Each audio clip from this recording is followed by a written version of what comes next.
Greetings and salutations, all you beautiful individuals. It is yet another episode of League Unlock. Eric and Mark here with you to break down. It was a short-lived run at the top of the table in the LPL. 69 days. Going back to February, the last time Billy Gaming dropped a series.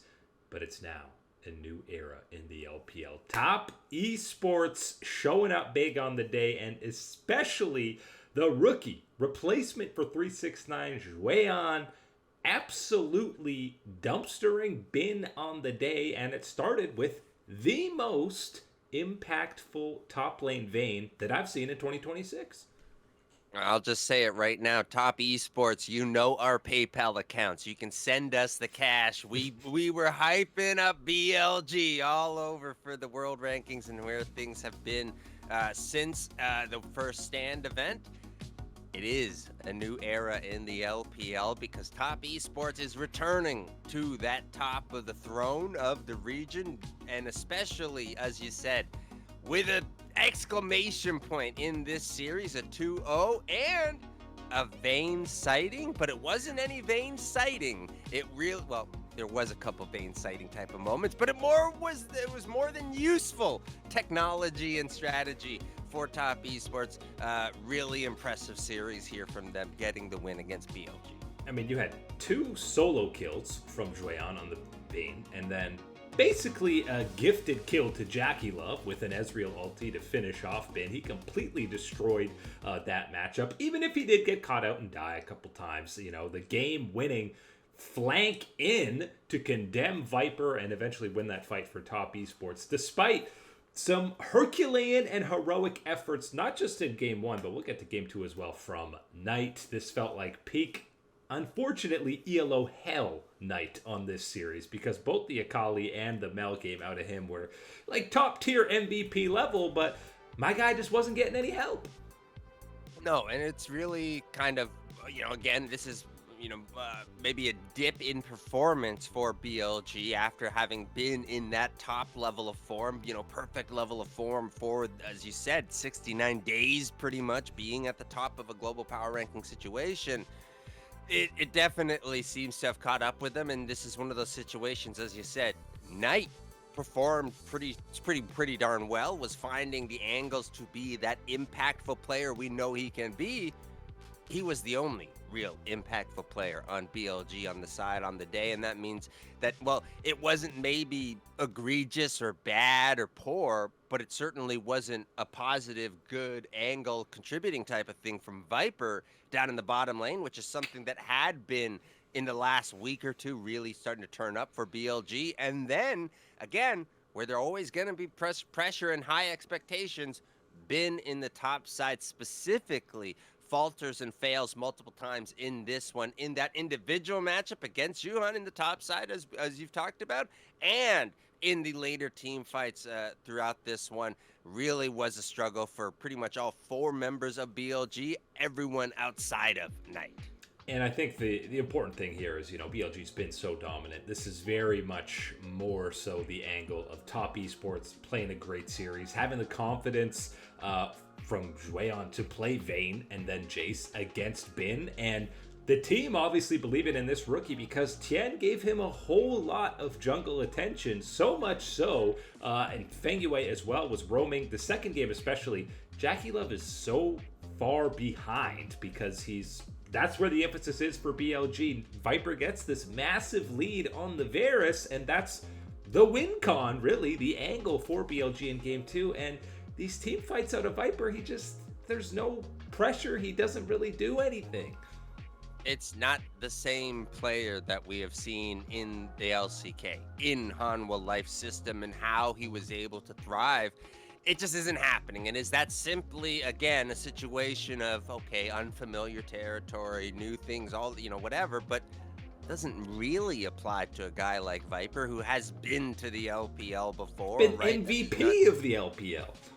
So that doesn't really check out. And then you go, okay, maybe it's a situation of just not enough resources to be shared around. But a game like this one, you've got the resources to be that type of player, and we just haven't seen it from him yet with BLG, and that's one of the problems. And then again, as you go towards the side of the positive and what was happening in this series for Top Esports, Tian is that difference maker stepping into the jungle, and I think just his approach, his strategy, and veteran presence has been an added boon to this team. And again, frankly, anything is a positive, is a bounce back compared to where you were last split in the jungle. But Tian has been a massive gain for this squad.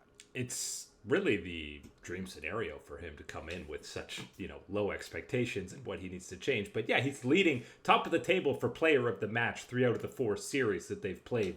The player of the series has gone to Tien, so absolutely he has delivered. But again, one more shout out to Zuihan coming in, and 369. You might be taking an extended break, my man. He's the type of player that absolutely is still always going to be having, that consideration in your mind, right? From what he can accomplish, what he has accomplished already in his career. But it certainly is these type of performances from young players like Zuihan that can absolutely invigorate, be that next spark, that thing that takes you over the top of what you thought was your previous best level. I think we might be seeing that with Top Esports here. It's the same in traditional sports as esports. It's always, what have you done for me lately? We don't care about your previous career, 369. What is this rookie doing right now? Oh, he's dumpster and bin. Yeah, he's going to be staying in the lineup for a little while. Wasn't quite the banger matchup like we got in the LPL over in the LCK, but we had the big boys in Hanwha and Gen G, and the theme of the day was the bird is the word, because we got to start talking about this Anivia pick. Zeus has some fun on it in the top lane, but Chovy is an absolute menace on it, and I've never seen him smile more than in that Anivia game where he was doing some of the most tilting wall plays, and this rocket belt Anivia build now that you hop in, slow them, and throw the wall. It was fun initially, but now it just looks toxic to play against. It's the type of technology in League of Legends, and I don't know many games can share this type of trait, that yes, the first time you smile at, maybe the second time, I'll give it credit, you smiled still. The third time you go, that's not all right. I don't like any of that's going on here. The Anivia has become a problem, and I think this is one of those ones where it is a combination of being in the meta for enough time that people are trying to look for that next level of strategy to take it to that ultimate tier, that optimal level. And I think we're starting to see that, and especially with the performances that we saw from Chovy, the performance from Chovy today really was taking it to that level. And again, as you laid out, the walls, the pressure, and especially the mobility and movement for a champion like Anivia, that should not be possible or be one of those options out there.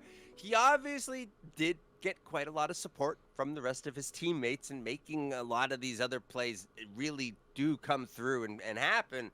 But yeah, I think this is a new level for Anivia, and absolutely one that I'd like the balance team to try and take a look at. Well, your boy Henrik Froggen Hansen is sitting there crying a single frozen tear, seeing Anivia be such a staple pick in the meta in like a triple split. We've seen it in 3 different roles been utilized and been equally as toxic in all of them. And it's been one of those situations where it's not like, counters or good options into her aren't available or aren't in the meta rotation as well. It just seems to be that with this build, right, having that extra level of mobility, angles and everything else that you can play with, as far as stunning people, slows, all these things, and then the wall, and again, and how impactful that truly can be when you really are, having that strategic positioning. Yeah, she is a nightmare right now, and exactly the nightmare was put out on Summoner's Rift from Chovy on the day. This wall is like approaching Vigar levels of Cage, where it's like you got to be counting the cooldown on these basic abilities because they have that big of an impact in these team fights. But it really is now spawning extra limit testing because Zeus has the Anivia and goes, yeah, okay, that's fun, but this isn't even cool anymore. Let me try with the Annie top. And Hanwha goes, all right, we'll mark that one as complete. Don't do that one again, Zeus. That's one of those quick ones where you go, oh, you know what? peanut butter and sardines. That's not the mix on the sandwich. That's not how, you can't just blindly throw it together up there, Zeus. And so, yeah, Hanwha Life, a little bit less of a perfection on this one. But I think going back to the Anivia play, you mentioned the Vigar cage. I think that it's almost worse than Vigar cage at its very worst, which, I understand was kind of the wombo combo of the Vigar cage of being stunned up and then all the damage that would be laid onto you right after. But I'll say the Anivia one, it's maybe you're not stunned up as long, but you're absolutely taking even longer to get to where you want to be or where you would like to be in a certain situation, given the length of that Anivia wall and where it positions you in your movement type of things. But back to Hanwha Life, they get it done very clean in game one. But as you said, game two with the Annie, very much so that different story. The Super is able to push them even more, but still able to come through on the day as Hanwha Life. I mean, impressive. Zeus borderline trolling on the Annie. Gumayushi was playing PvE the majority of the game. So really, Kanavi, Delight, and Zeka absolutely the ones stepping up in game two. That really kind of is more so the real story of the day from Hanwha Life here is, yes, sure, you can obviously always want to check in with the former T1 boys and Zeus and Gumayushi and what their contributions were. But really, it was the other three on the day, and specifically for me, again, it's Kanavi and the change that has happened with this team since where we saw them fail, during that first split of the LCK, and knowing that, okay, well, yes, you're not necessarily a downgrade from someone like Peanut, but it is a very different strategy, very different approach and play style to the game and tool set that you are bringing, that it does take that adjustment period. And I think we have seen that for Hanwha Life. And absolutely, this new version that we are getting is that version that we were all hoping for, one that will be in contention at the top end of the table in the LCK. And aside from that T1 series here so far in this split, that version of Kanavi, the other 4 series, that's when you see the ceiling be probably even higher for this team than when Peanut was on that roster, when things are gelling, because we know Kanavi at his best is, best jungler in the world type of category, and we've seen glimpses of it so far, but still easy matchups on the day in the LCK. Tomorrow we got T1 DK on the Rift, which is basically guaranteed overreactions regardless of how this series plays out. Oh, of course it's going to be the overreactions, but never mind. Again, it's even more primed for it now because on both ends of that spectrum, you're either going, man, T1 loses this to DK. What's really is that panic alarm? Oh my God, it's never going to turn around, which of course we've been at the never going to turn around point in the year, and they've won the world championship. So that's always something you keep in mind with T1.